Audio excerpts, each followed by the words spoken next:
business namin actually is land developer.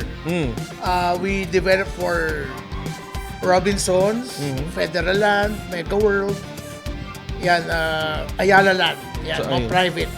Land developer po Friend, ba? kasi Ano po ba normally yung- in Batangas, if you're in Lipa, makukuha ka mga puti-puti, makakakuha ka rin ng Boy Primelyon, pero not direct from him. Pero makikita mo naman Talagang yung itsura Itsura na ng sikat siya nung araw eh. way So, back 80s, 90s. Yes.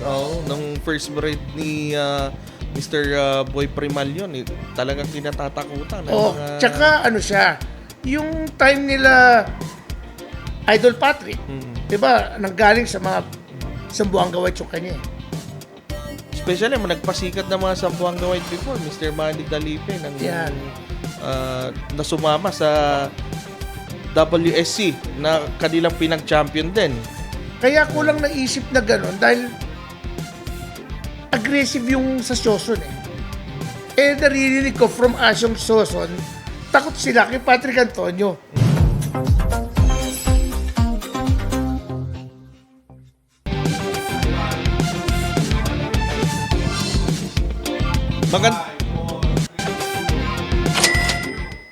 Magandang araw mga kalarga, Jello Osting makakasama nyo dito sa episode 57 at kikilalanin natin ang ating guest ngayong araw kung bakit nga ba ang title ng ating episode 57 ay ang bangis ng Lionheart. So kasama natin ngayon si Sir Wally Limhoco ng Lionheart. Yan, mga magandang araw mga kalarga. Ako po si Wally Limhoco ng Lionheart Game Farm located po sa Mexico, Pampanga. Ayan, at syempre bago tayo tumuloy sa episode na to, ayan, at dumako muna tayo sa ating mga sponsors. Syempre, andyan ang Divina Law, Dynamic Lawyering para sa inyong mga legal needs. At syempre, nandyan ang ating Restaurant Aurora. Ayan, at bisitahin nyo ang kanilang Facebook page, ang Restaurant Aurora PH. At syempre, located sila sa ground floor ng Pacific Star sa Makati City. At syempre, nandyan din ang Bistro Aurora na located naman sa The Podium, Mandaluyong City. And also, kasama rin natin ang ating sponsor, ang V&J Distributors Incorporated. Bisitahin nyo rin ang kanilang website sa vnjdistributors.com. Siyempre, located sila sa 85A Dangay Street, Veterans Village, Project 7 sa Quezon City. And ito naman ang ating Progressive Poultry Supply Corporation. Located naman sila sa 1013 E. De Los Santos Ave, Quezon City, Philippines. At syempre, hindi rin papahuli ang ating purified drinking water, ang Pilipinas Purified Drinking Water, hatid sa inyo syempre ng ating Mr. Honeydew. Eto na, tumungo na tayo sa ating episode 57. Kilalanin natin ang ating guest, Mr. Wally Limhoco. Ano ba yung personal background natin? Saan po ba nag-originate ang Yung Limhoco? father ko is from Candaba, Pampanga. And my mom is from Malabon and Batangas. Lipa. So ngayon, I got married to a Sioson from Malabon also. So yun ang aking background. So, yung educational background niyo po, paano? High school from Brent School, Manila, sa Pasig. Tapos, I went to UST for 3 years lang, architecture. Architecture. So, related siguro yan sa business nyo. So, Oo, ano yung mga naging business nyo? Yung business kasi namin is construction. So we do land development for Robinsons, Federal Land, Mega World, and Ayala Land. Tapos minsan government. So, bukod dun sa land developing, meron pa po kayong ibang business bukod Yes, sa kami ng land wife development? ko, nag-start kami, 15 years, nag-stay kami sa Macabebe, Pampanga. Nag-prawn and crab farming kami. Polyculture. Ayun. Fish Holy pond. Fish pond na Oo. itong pinasok nyo ngayon. So, nag-click ba yung ganitong Nag-click business siya nyo? from 1990s to 2012 lang. Nung nag-climate change na, nag-iba na yung elevation ng tubig sa ilog, tsaka yung river in Pampangues, bumaba na yung mga lahar eh. Tama. So nagkaiba na yung elevation niya. Tumaas ngayon yung level ng tubig sa labas. Gawa ng climate change. Yes, oo. So yun, nagkaroon na kami ng problem sa, even also with pollution. Kaya nag-venture, bumalik na kami ng wife ko sa construction and yun na nga, yung nag-start na rin ako maging focus sa breeding ng So, manok. medyo hindi nag-click yung farming ng fish From fish 1990s pond. to 2012, click siya. Maganda yung almost 70% ang production. Pero nung nagkaroon na ng climate change, 5% na lang nabubuhay. So, ang laki ng pinagbago talaga oo. dahil Kaya, sa climate change. oo. Kaya medyo nag-isip kami na to focus na lang on the construction business. So, paano naman kayo napasok sa industriya natin? Sa ganitong sport? Ayun, nung kasi lolo ko from Malabon, 20 years mayor yun eh. 1970s. So siya mahilig talaga magsabong.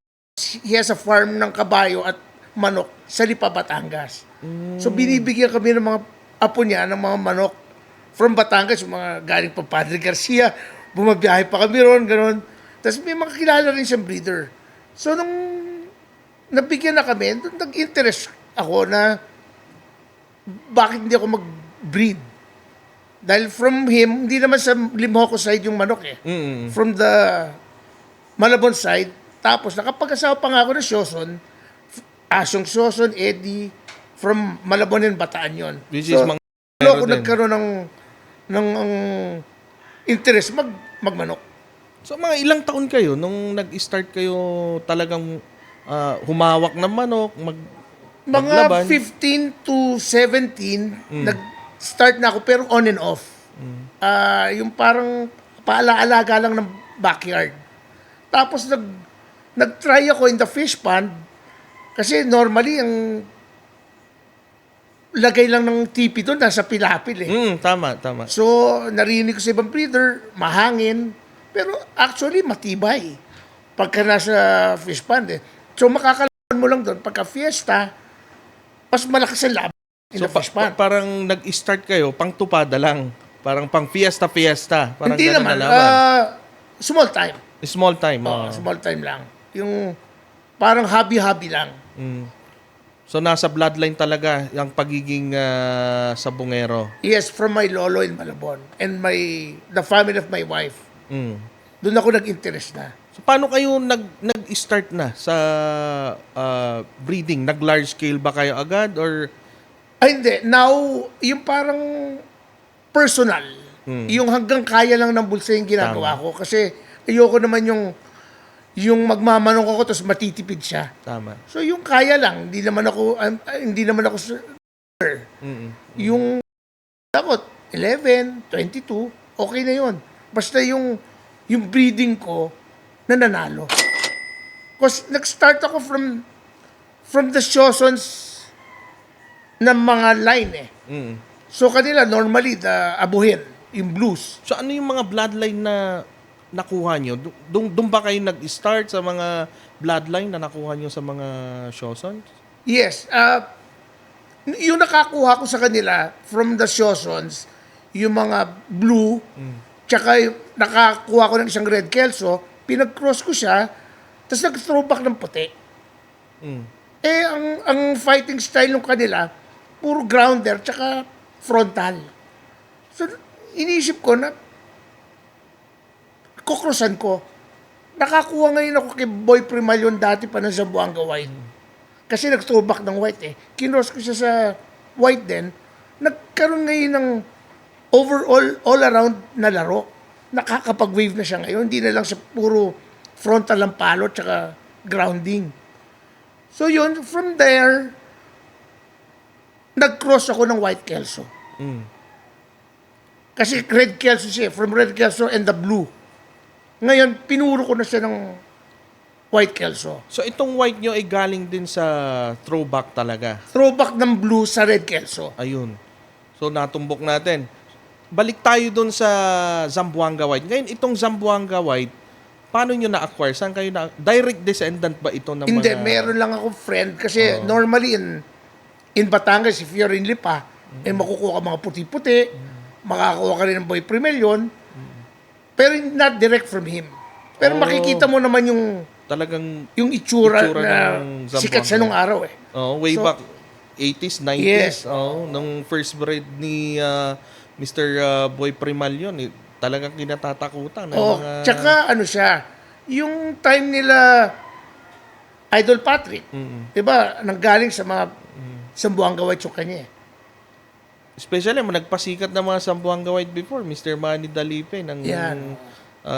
na sumama sa WSC na kanilang pinag-champion din. Kaya ko lang naisip na gano'n dahil aggressive yung sa Soson eh. Eh, naririnig ko from Asyong Soson, takot sila kay Patrick Antonio pag naglalaban sila. Dahil hindi manalo yung kanila, dahil puro grounder eh. Eh, yung kay Patrick, though, yung time na yon, Zamboanga White, Zamboanga Red, tsaka White, mailag, angat lang ng angat. Tama. So nagkaroon ako ng idea, bakit di ko i-cross? Nung kinross ko na, yun, natuto na ng all around. Yung fake, magsa-sidestep, nakuha niya yung fighting style na gusto ko. So, na-perfect nyo yung After 10 breeding years. yan. Oo, ganun naman talaga ang breeding. After Usually, 10 hindi. Sa first try, hindi mo makukuha Yes, agad yung gusto mo. So, magta-try ka na magta-try. Yes, normally, yung tinitingnan ko yung characteristic. Ilang years po yung ginugol nyo para makuha yung gusto nyong... 10 years. Dahil the first time na nag-try ako, yung history ng puti ko, dalawa lang yan eh. Isang P-com tsaka isang straight com. So, yung straight com ko, binigay ko doon sa handler ko. Hindi pa ako interested sa white eh. So, yung normal na kulang binibreed ko. Binigay ko sa handler ko, nanalo 7 times. Tapos, the 8th time, baldado na, nilaban pa nung handler ko. So, sa tupada na lang, dahil baldado na. Nanalo pero namatay. naman. Yun lang. Oo.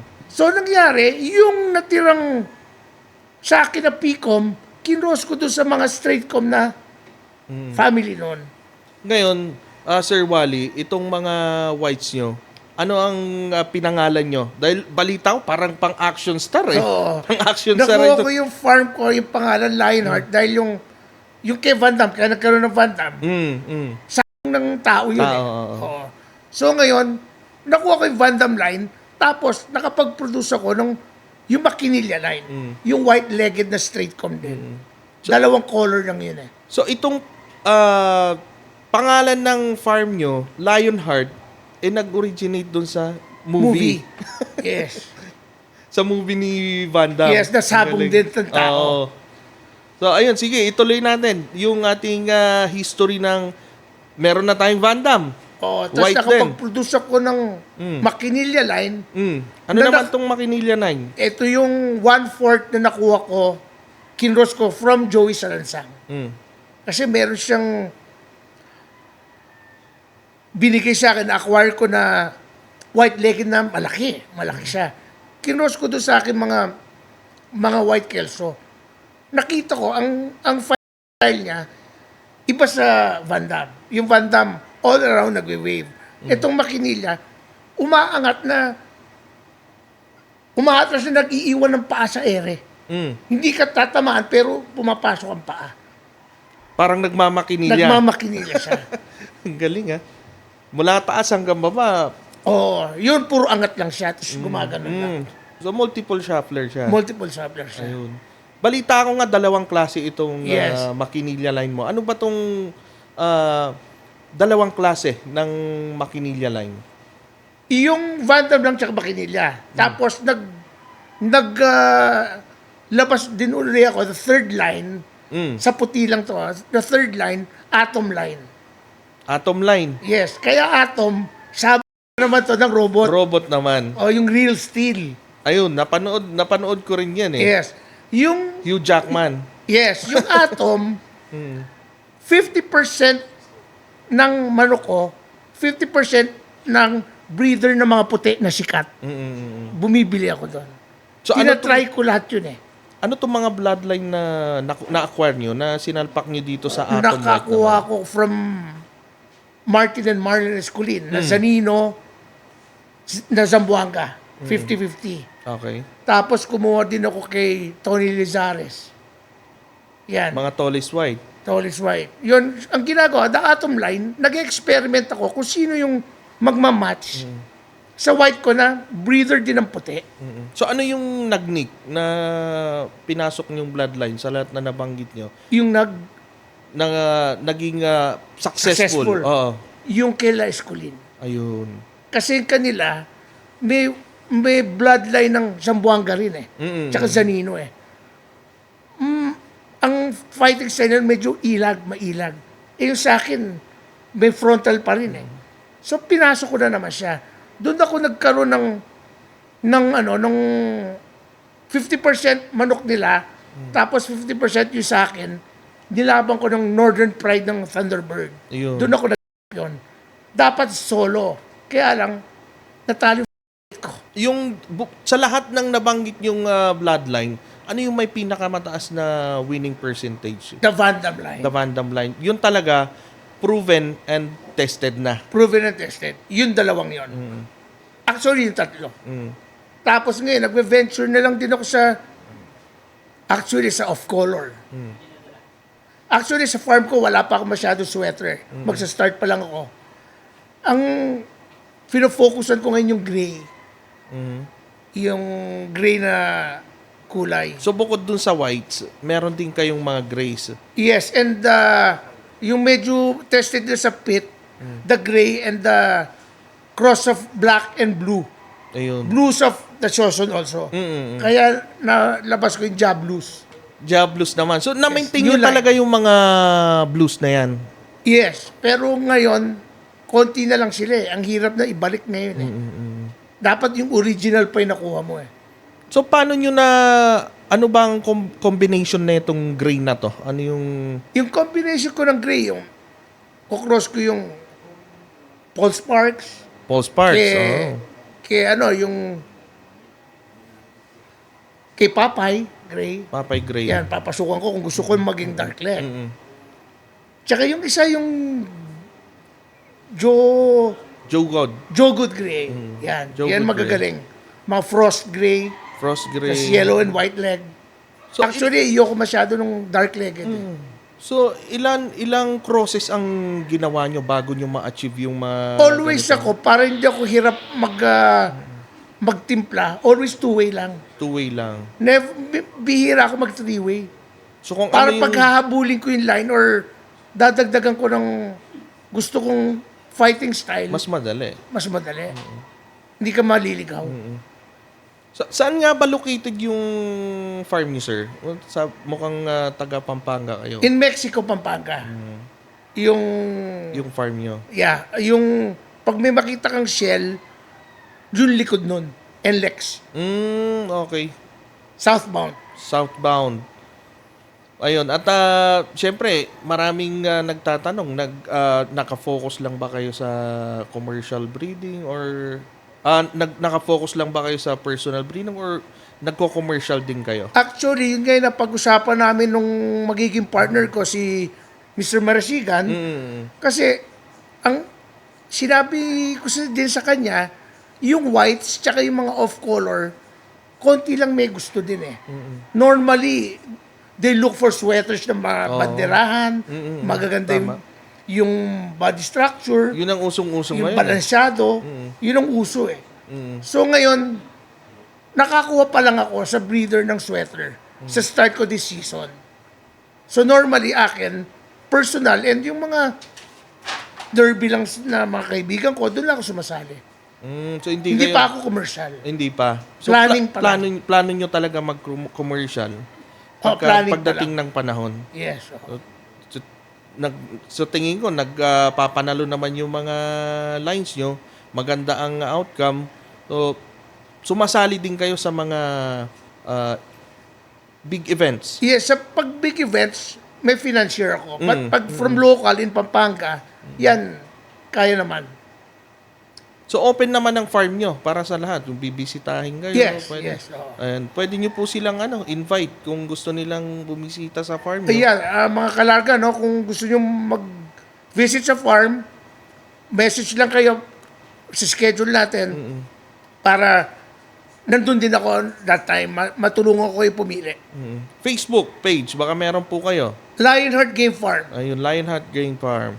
So, ayun, balik tayo dun sa ating breeding, Bukod dun sa mga whites, grays, so nakita ko parang halos off color Oo. yung mga manok nyo. Meron po ba kayong mga red, mga Yung meron Red ako, fowl, pero kinocross ko Kamukha nung yung black ko, may black ako.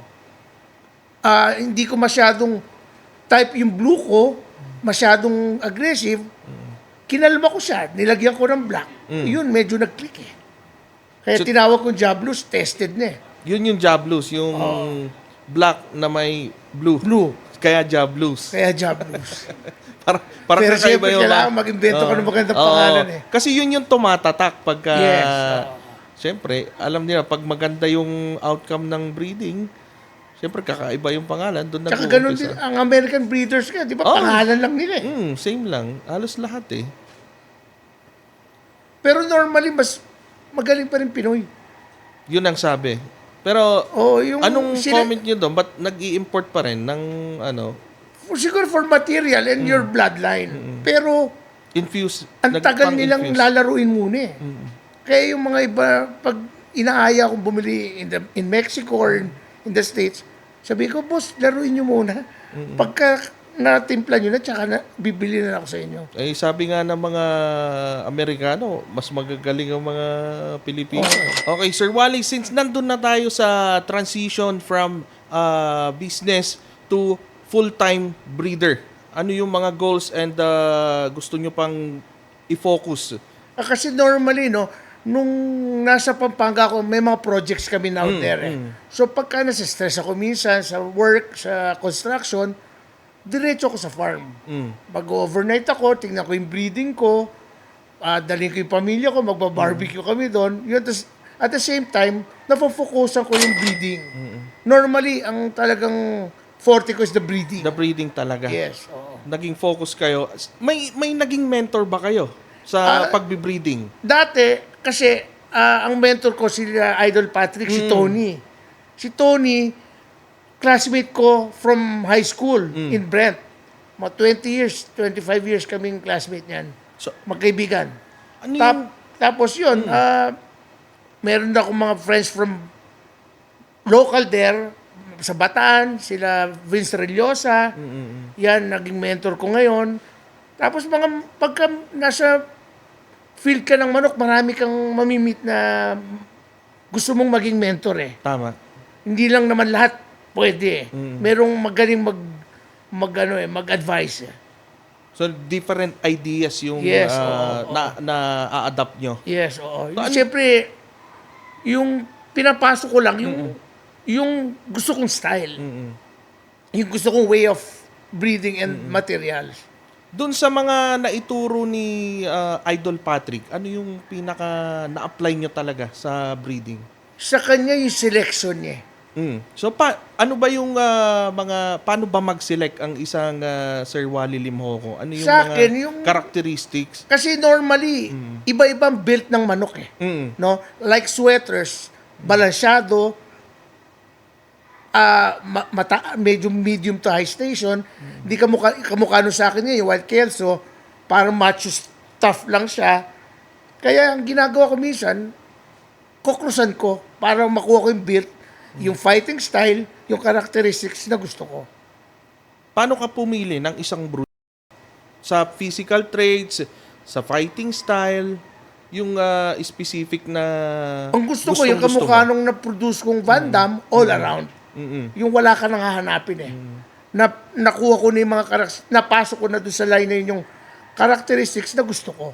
Yung physical traits, anong Physical, yung gusto mo? siyempre yung medyo manipis ang paa. Maganda yung hipo, hindi masyadong bulky yung bewang.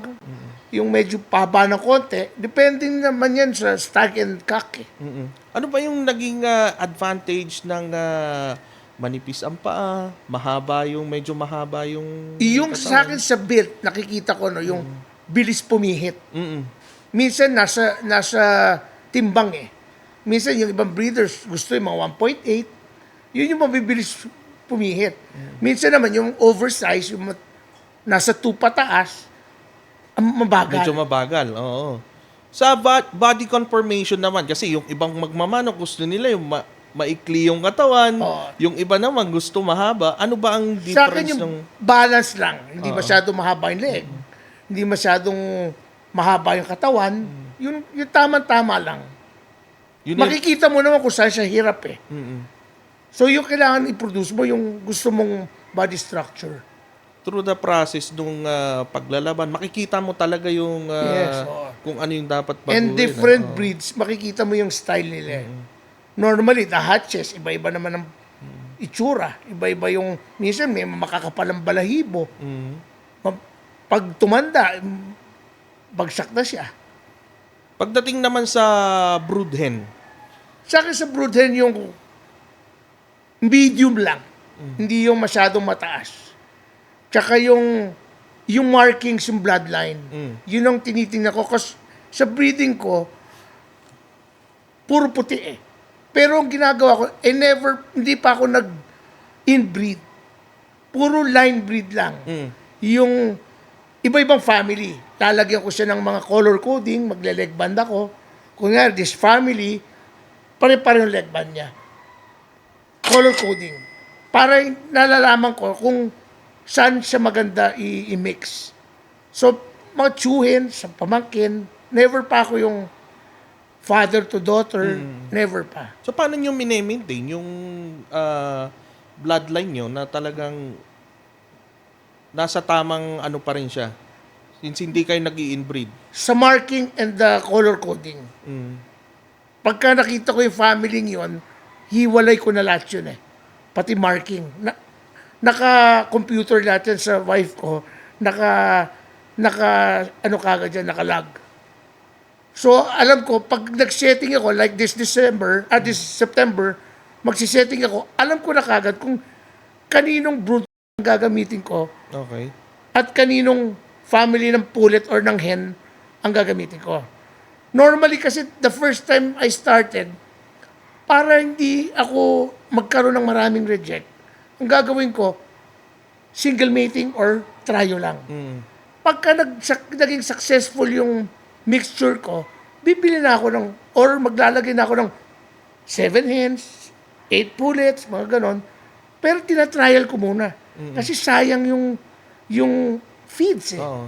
Yung Tsaka- bulok, tsaka tsaka yung yung time. magaling, parehong kinakain eh. So normally, ayoko yung may reject sa farm. So, para sa inyo, importante ang culling. Oo.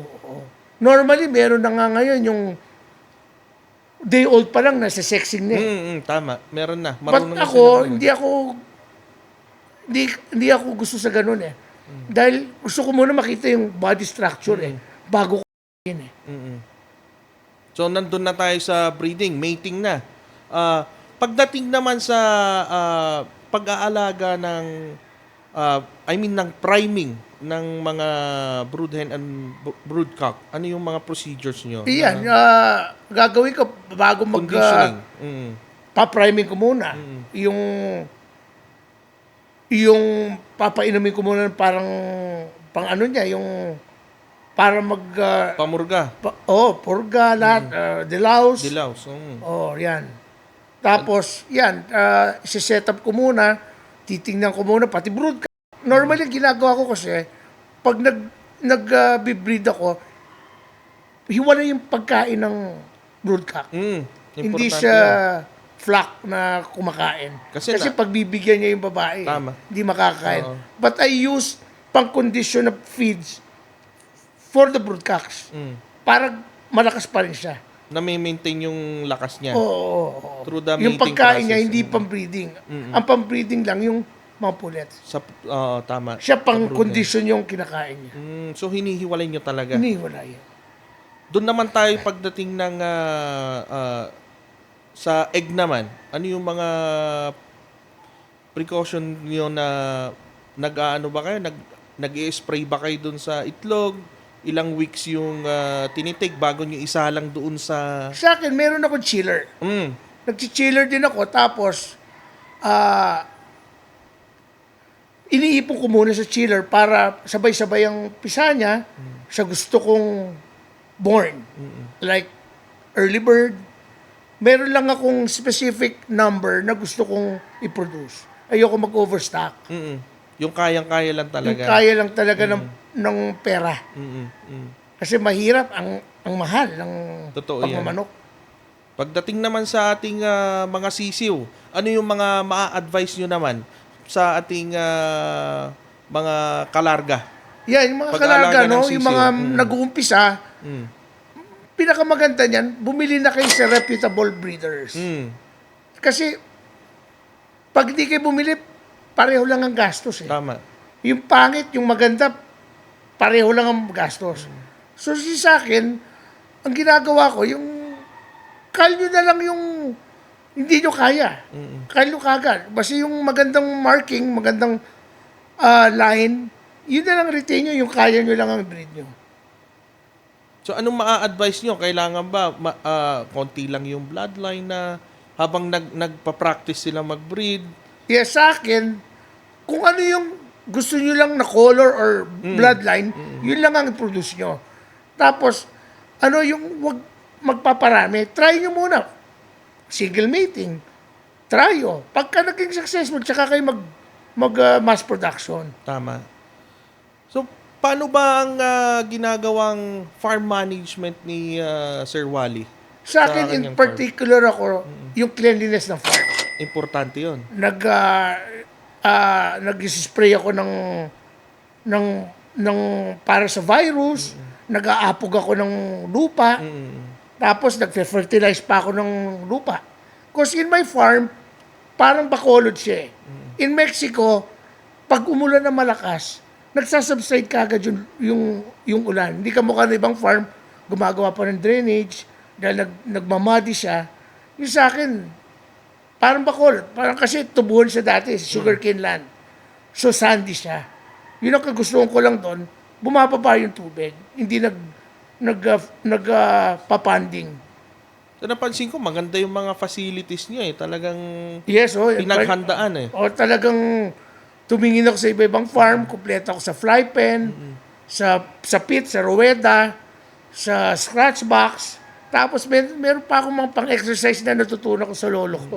Yung pinapaakyat siya para hindi na sa stress. So, kompleto talaga sa facilities. Nakita ko yung mga facilities nyo through dun sa ina-upload yung mga videos sa YouTube. Dahil, mga kalarga, isa ring content creator si Sir Wally. Ano? Ayan.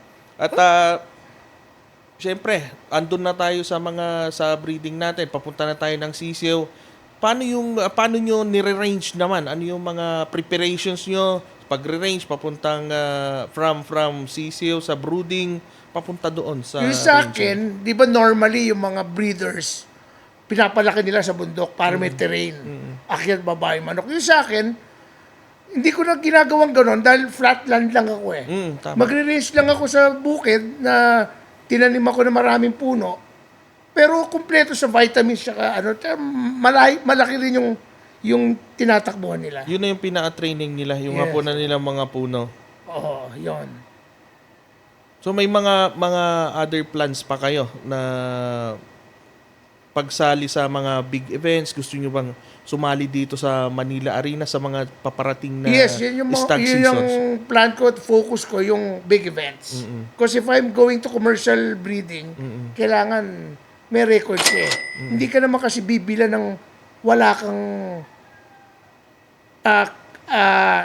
kredito o wala kang nakikitang trophy sa farm mo. Tama. Kasi malaking factor yun para sa Yes, mga mamimili na kailangan merong kang resibo. Yes, oo. Kumbaga, bakit ka Maipakita bibilan mo, oo. kung di naman nanalo manok mo?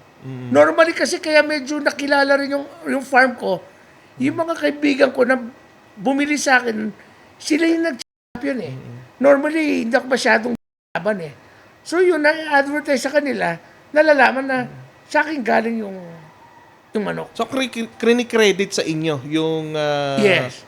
pagkapanalo dahil sa mga breed nyo. Bukod dun sa mga breeding pens, ano pa yung mga facilities nyo sa farm? Iyon, dahil siyempre, di ba, pagka nagsasaka, naka-aircon ng mga Mm. So, gumawa ako ng area doon na may aircon.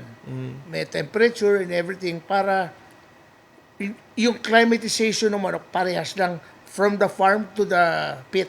Mm. So, yun ang ginawa ko. Tapos, kumpleto ko yung conditioning area ko. Malalayo ang TP para long cord siya. Hindi siya matutong gumire. Tama.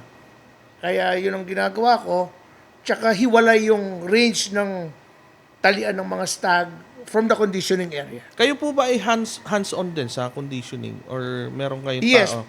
pagka meron akong idea, nakita or natutunan na bago, ina-add ko lang dun sa handler ko.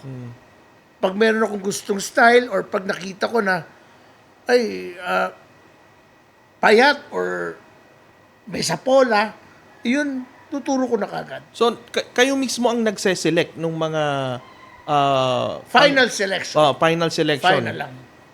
So, sila pa rin ang pumipili pagdating ng conditioning at May final may selection pa. kayo kami. na. Yes. Kayo na talaga pumipili. Ayun. Ano pa ba yung mga ibang facilities nyo doon bukod doon sa mga... Ayun, may mga range, fly pen, breeding. Ang breeding ko hindi outdoor eh.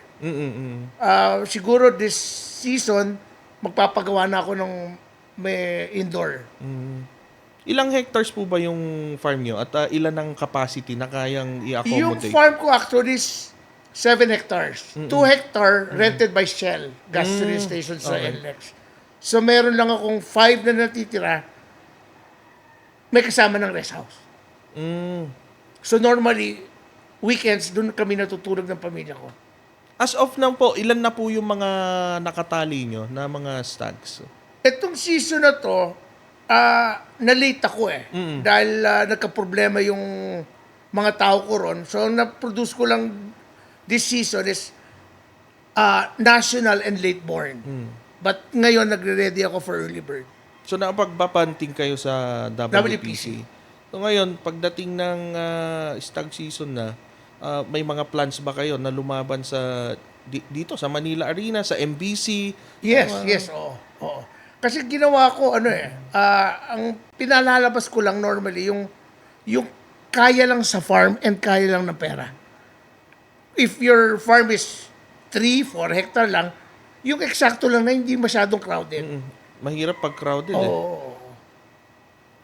At syempre, yung mga gustong mag-finance, open din po ba kayo sa mga financier? Yes. Normally, pagka mga big time na 300, 500 ang pot, yun, kumukuha ko financier.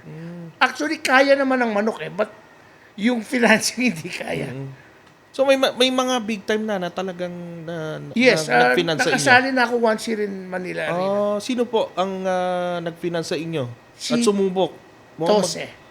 Si Among Tose. So maganda naman yung score. O minsan doon siya kumukuha ng mga manok sa Pampanga. Since may mga produce na kayo ngayong stag season, yung mga gustong bumili sa inyo, open po ba sila sa farm meron niyo? naman akong TikTok, meron akong YouTube, and meron din akong Facebook. So, naka-post din naman doon yung mga bloodlines. Normally lang naman, hindi ako maraming mag-bloodlines eh. Mahirap yung maraming lines sa farm. Yung mga tested lang sa pit, yun lang yung pinuproduce ko. Pagka hindi maganda yung outcome, hindi ko na tinutuloy. So talagang pag pumasyal sila sa farm nyo, puro mga class A. And bilang. Mm. Pagka pakakain ko sa python ko, papakain ko sa kung saan. So bukod sa manok, meron pa kayong ibang mga alaga. Tsaka mga ibon. Ayun. Ayan, sa mga gustong pumasyal sa farm ni Sir Wally, saan ba matatagpuan yung farm Ang ni Sir wish Wally? nyo lang yung Lionheart Game Farm, tabi lang ako ng Acle Elementary School, Mexico, Pampanga. Yung pricing naman ni Sir Wally, syempre, kayo na mag-usap. Yes, oo. Message lang ako. Pwede, gusto yung i-promote yung YouTube channel nyo, yung page Yeah, nyo? meron ako YouTube channel. Lionheart Game Farm, TikTok, tsaka Facebook account. Ano po yung TikTok nyo? Anong Lionheart din? Farm. Puro halos Lionheart lahat. Ayan. So, ayun. Mag-subscribe kayo sa mga social media accounts ni Sir Wally. At talagang para ma-monitor nyo naman yung Yes. yung breeding Mga niya, update. update sa farm. Para matuto kayo. Ayan. Para mas marami kayong matutunan. Nandun lahat kung paano siya mag-breed. Nakita ko kasi meron kayo dong tutorial eh. Oo, meron. May mga tutorial si Sir Wally. Makikita niyo yung mga facilities niya doon. Oo. Normally, kailangan malinis lang talaga sa farm. Dahil madalas nagkakaroon ng bird flu sa Pampanga. So, paano? So ako, meron akong sa farm, nagpagawa ka ng wash bay. Yung dadaan yung kotse, may disinfectant, para hindi yung mga galing sa ibang farm, hindi mahawa yung farm. Hindi madadala. So, yun na yung naging May mga wash bay ako. preventive maintenance Yes. nyo talaga. Okay, so dito naman tayo mga kalarga sa ating shoutout bago natin tapusin tong ating panayam kay Sir Wally. Batiin muna natin yung ating mga kalarga na talagang araw-araw nakasubaybay at nag-aabang dito sa bawat episode ng Larga na Podcast. And shoutout, baka pwede naman ang MNE Game Farm ng Cebu from Arboy Gun. And from Traveling Man 0530 naman, matagal ko na idol si Sir Rafi Yulo. Pangarap ko matuto maghanda sa kanya noon pa at magkaroon ng pagkakataon. Ano? And from Day of My Life, hope Sir Mike, next sa lineup si Idol Leo Enriquez naman. A lot of important tips I've learned from Idol Rafi Yulo. I think he is one of the winnable in the country. Ayan, from Justin naman, salute sa Pitmaster. Lagi one of the icon and my idol Sir Rafi of Rapapap GF. Ayan, napakadaming na-share na mga knowledge. Sobrang ganda ng interview at parang kulang sa oras. Ayan, shout out all the way from Zambales naman ito. And also, si Pitman 3000 naman. Larga na Podcast, got to be proud of our Pinoy breeders that has created the bloodline that made the name for its own. Ayan, Philippines thoroughbred Game Falls takes off a kick like a stallion. And syempre, from Mark naman, ito yung breeder na humble and maraming napatunayan. Isa sa mga idol sa Sabah. Solid to, Sir Mig, shout out sa next video from Mark.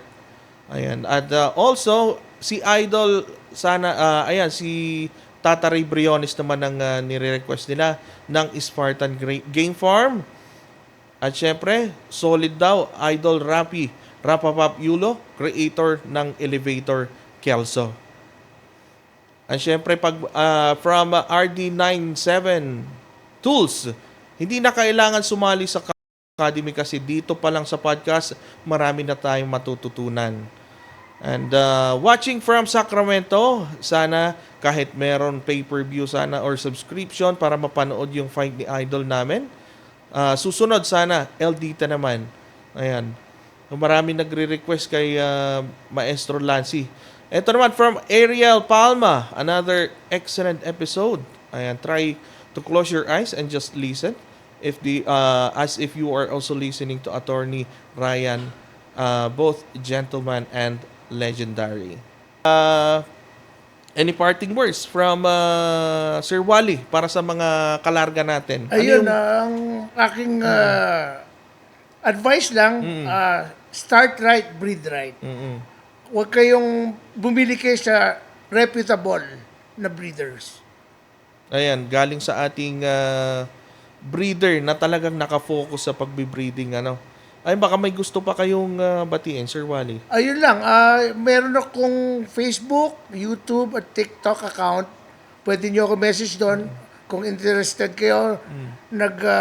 Bebenta rin ako ng trios, stags, and pullets. Ay, yung contact number, baka meron kayong contact number. 0917-681-1028. Ayan mga kalarga, at syempre huwag niyong kakalimutang mag-subscribe sa ating YouTube channel at makinig sa ating podcast sa Spotify. Ayan, ang Larga na Podcast, especially ang ating TikTok din. At syempre, mag-subscribe na rin kayo at i-follow ang ating Facebook page. Ayan, maraming salamat mga kalarga sa mga sumusuporta at talagang mainit na pagtanggap sa bawat episode ng Larga na Podcast. Magkita-kita tayo sa susunod na episode ng Larga na Podcast.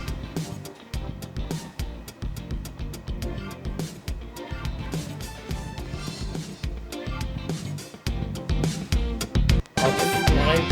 Thank you, sir. Thank you.